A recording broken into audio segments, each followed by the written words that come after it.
everybody, welcome back to another Sparky lesson. Tonight we are actually going to be reading a storybook, and that is Miss Otter Goes to the Movies by Gary Richmond.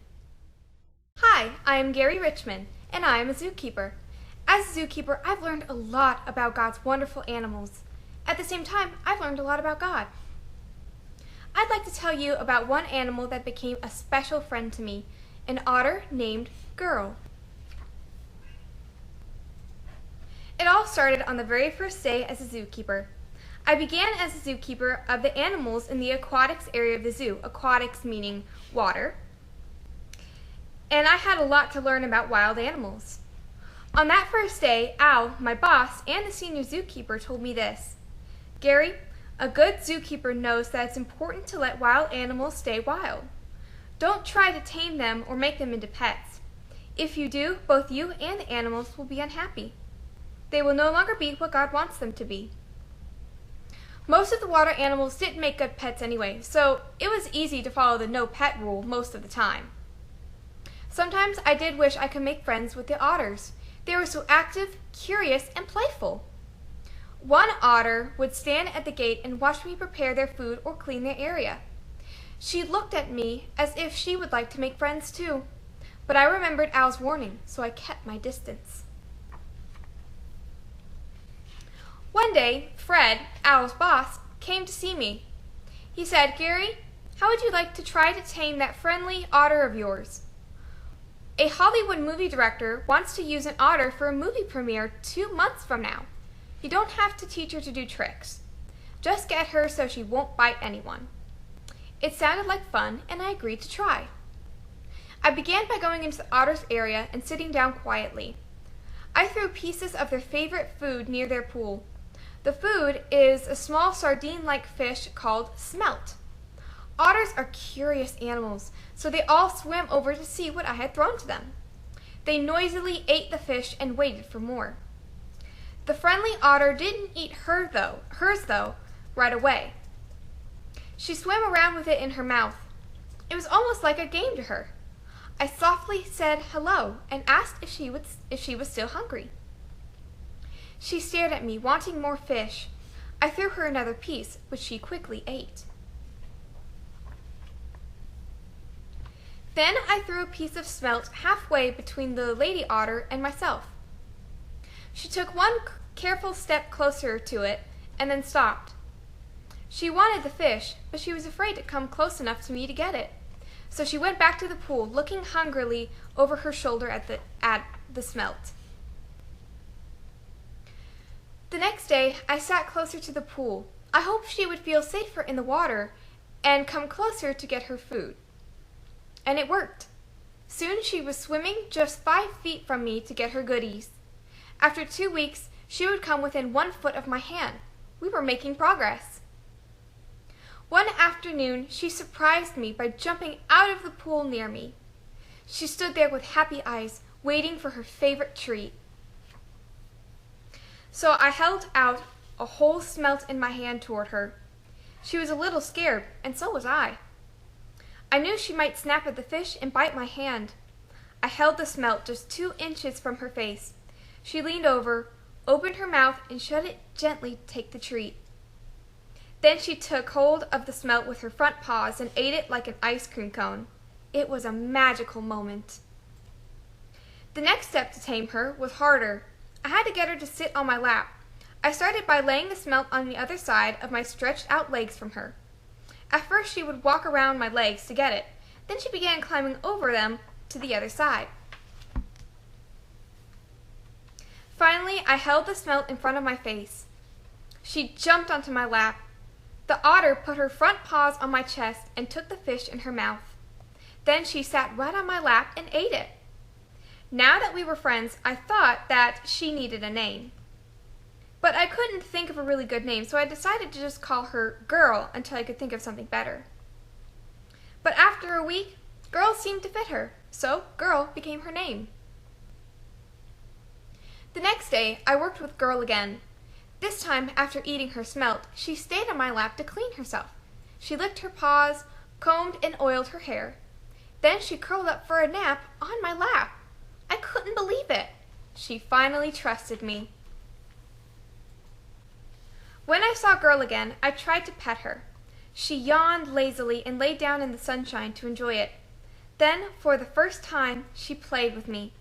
She pretended to bite my hand gently and growled playfully. It was clearly a game, which we both enjoyed. Finally, one day she let me pick her up and hold her. She snuggled against my shoulder and I petted her gently. It was a wonderful day for both of us. Time was going by quickly. It was getting closer and closer to the movie premiere. I began to wonder if Girl would be tame enough in time. We still had a lot to do before she would be ready. So we began all sorts of experiments with Girl. We took her riding in a car. We let other people pet her and trained her to wear a leash. She didn't seem to care what kind of clothes or perfume we wore. She liked ladies, children, and the other zookeepers. It was only 5 days before the premiere, and Girl seemed ready for her performance. So far, she had passed her test with flying colors. I was sure she would steal the show in Hollywood. The day of the premiere came, and I was nervous. Girl was perky and lovable as usual. The television crew was coming to film Girl at the zoo that morning. Girl was used to having her picture taken by zookeepers, so I thought that this would be good practice for her evening show. Suddenly, I saw Fred running toward me. He was out of breath and looked worried. "What's up, Fred?" I asked. "One of the television directors wants to have a chimpanzee with Girl in today's news story," he said. "I tried to talk them out of it, but I couldn't get them to change their minds. They will be here any minute." I had a sick feeling in my stomach. We had not tested Girl with the other animals. I knew in my heart that she was not ready for such a surprise. Soon the television crew began to arrive. I stood by holding Girl. I wanted to be holding her when the chimp arrived. When he came into the area, Girl knew it right away. She jumped out of my arms and ran to her pool. She watched the hairy little guy carefully to see if he would try to hurt her. Then she crawled out of the pool. She slowly walked between the visitors to get a closer look at him. The chimp was holding hands with the zookeeper. He looked just like a hairy baby out for a walk with his father. When the chimp saw Girl, he screamed and slapped at Girl with his hands. He was as scared of Girl as she was of him. And that was all Girl needed to know. Something dangerous had come into her world. There was no love in her eyes now. When I tried to pick her up, she growled at me. So I just let her run around on the ground and watched the chimp. Girl didn't act like a tame otter that day. The movie director was very unhappy with her. All I could do was say I was sorry and explain that she had never been around a chimpanzee before. 60 days of hope and hard work seemed ruined. Then I remembered that this was only a practice run.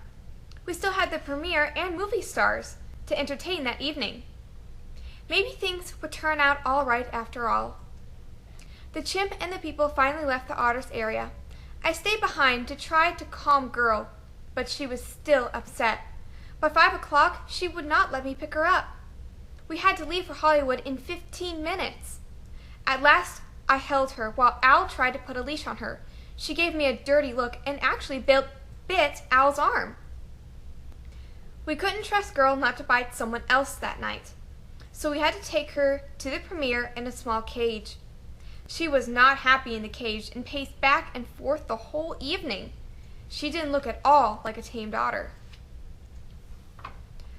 We got back to the zoo late that night. Girl ran out of the cage to join her sleeping friends. She looked at me kindly for several seconds, but she was very tired. I wondered what an otter thinks when she has been treated gently for so many days and then her world turns upside down. Al had been right at the beginning, and now I remembered his wise words. Don't try to turn wild animals into pets. I whispered, "Good night, Girl. I'm sorry." Then I went home a sadder but wiser zookeeper. In the weeks that followed, I gently helped Girl become a wild animal again. I was not surprised that she became happier too. She was once again what God had wanted her to be. Taming Girl seemed like a difficult thing to do at the time. Since then, I have played with tamed wolves, coyotes, foxes, snow leopards, and pythons. I have seen tamed lions, jaguars, bears, and apes, so I was surprised one day to read this in the Bible. James chapter 3, verses 7 and 8. For every kind of beast, and of birds, and of serpents, and of things in the sea is tamed, and hath been tamed of mankind. But the tongue can no man tame. It is an unruly evil, full of deadly poison. God said that no one has enough power to control his own tongue. It's like having a wild animal loose right in your mouth. Now that's the bad news. But here's the good news. God can help you tame your tongue if you will ask him. God can help you control what you say so that you don't hurt people. Maybe you have a problem telling lies. If so, God will help you to tell the truth. Maybe you can't stop saying mean things about others. God will help you to find something nice about them. If you use bad language, God will help you to stop. If you complain too much, God will help you to be thankful.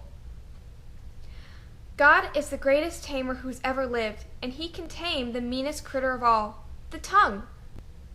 You'll be happier, and so will God, when you are the person he wants you to be. Won't you let him help you tame your tongue? I hope that y'all enjoyed tonight's lesson, and I cannot wait to see you next week.